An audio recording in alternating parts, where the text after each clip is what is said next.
Klabu ya soka ya Young African Sports Club imevunja ukimya kuelekea kwenye dirisha dogo ambalo linaenda kufunguliwa hivi karibuni. Na sasa wameweka wazi mpango wao wa usajili. Wachezaji wasiopungua 3 wanatakiwa kujiunga na klabu hiyo kabla ya dirisha dogo kufungwa. Hakikisha una subscribe sasa ili usikose kila habari mpya kuhusiana na soka letu la Bongo. Kumbuka habari hizi zinatoka moja kwa moja ndani ya klabu. Habari zenu mashabiki wa soka la Tanzania. Hii ni habari rasmi kutoka ndani ya Yanga Sports Club.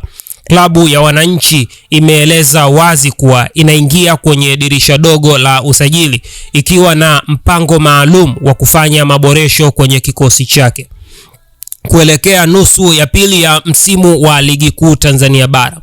Taarifa hii inatokana na ripoti ya kocha mkuu wa klabu ya soka ya Yanga, Pedro Gonçalves.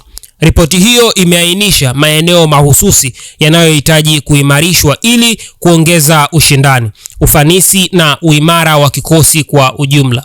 Na kwa mujibu wa uongozi, ripoti hiyo haijawekwa tu mezani, tayari imeanza kufanyiwa kazi kwa kiwango kikubwa.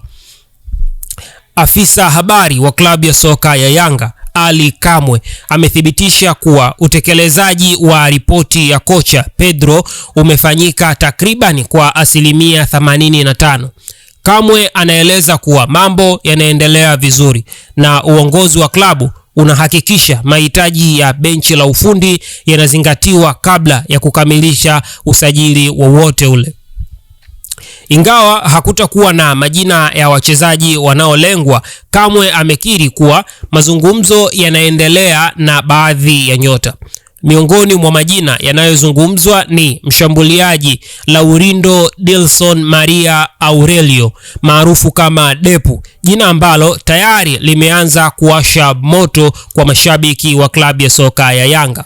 Muhimu zaidi, Ali Kamwe ameweka wazi kuwa dirisha hili dogo halilengi kufanya mabadiliko makubwa ndani ya kikosi.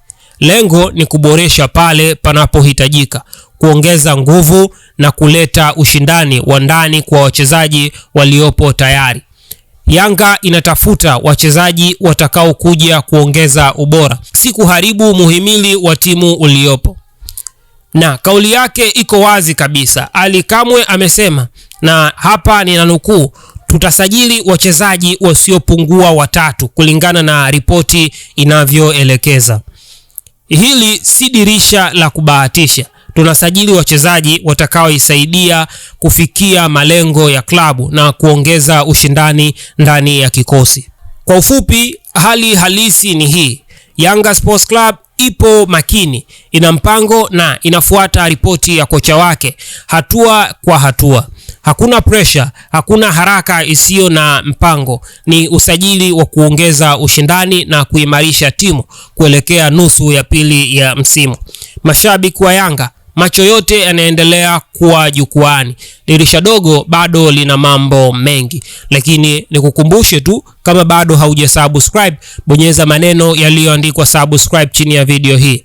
Usisahau kuipa like video hii kama wewe ni mwana Yanga, lakini share kwa ndugu jamaa na marafiki. Kumbuka hii ni J Sport na mimi ni J Kibuga.